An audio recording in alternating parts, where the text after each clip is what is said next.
And I want to introduce you another woman, and maybe just listen up for a second, folks. It's a very serious situation. We have a woman here who, well, she'll tell you her situation herself. Her name is Linda Rogers, and she's been on hunger strike for the last, I don't know how many days, over 30 days.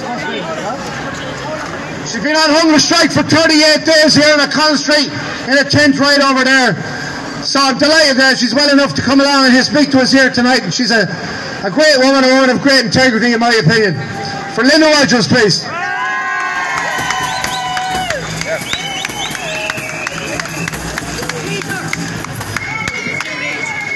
Good afternoon, Manona Heron and August Ferna Heron. Thanks to Peter Madden for the opportunity to speak at this rally today. The freedom of speech is very important. Helen McAtee needs to know that.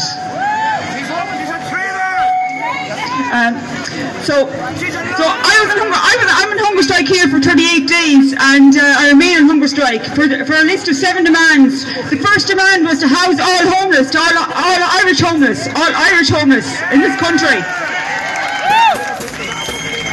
My colleague, my comrade, my friend, Paul Lennon remains on hunger strike. It's 49th day in Cloverhill Prison, Remand Prison. There's an extension prolonged there, and we want to know why. For even a reply by email that's other than copy and paste, we'll say, and an answer to my phone calls and to others in our team at the GPO hunger strike.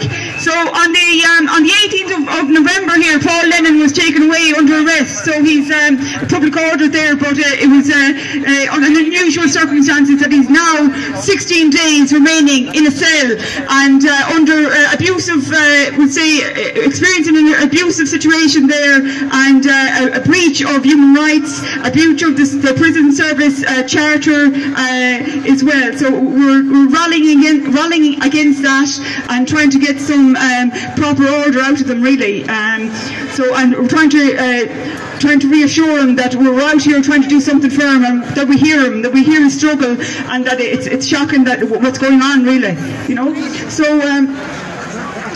So George Orwell said, if liberty means anything at all, it means anything at all. It means the right to tell people what they do not want to hear. Okay? Freedom would be meaningless without security in the home and in the streets, you know.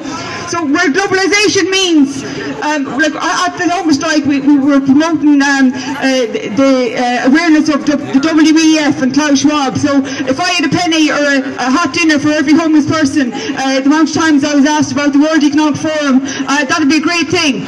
You know, so what globalisation means, as it so often does, that the rich and powerful now have new means to further enrich and empower themselves at the cost of the poor and weaker.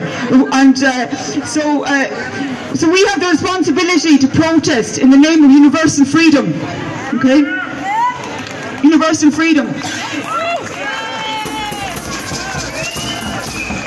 So what we need is a critical, independent and investigative press. It's the lifeblood of any democracy, and to weigh up the democracy versus what we have now, I don't know. It's a bit like North Korea, really, what we have now, or what we're trying to bring in, should I say. Where my comrade Paul is now, really, they have him where they want him, because only free men can negotiate. Prisoners cannot enter into contracts.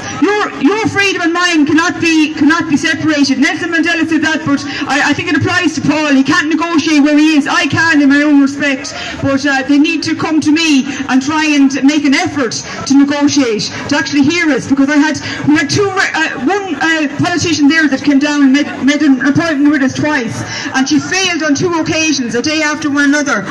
She was a busy lady, obviously, but she didn't approach us in any capacity or even apologise for we set up a studio here out in, you know, in fresh air, we'll say, outside here, just right over there, and she knew where we were anyway, and we just got the small promise. But so other people have been approached, and I await their honest, you know, attention in the matter to house the Irish homeless, really, you know.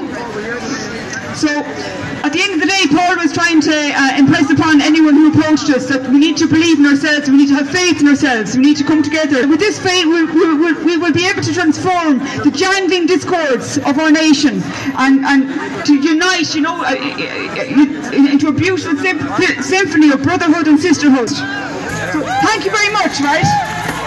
Thank you.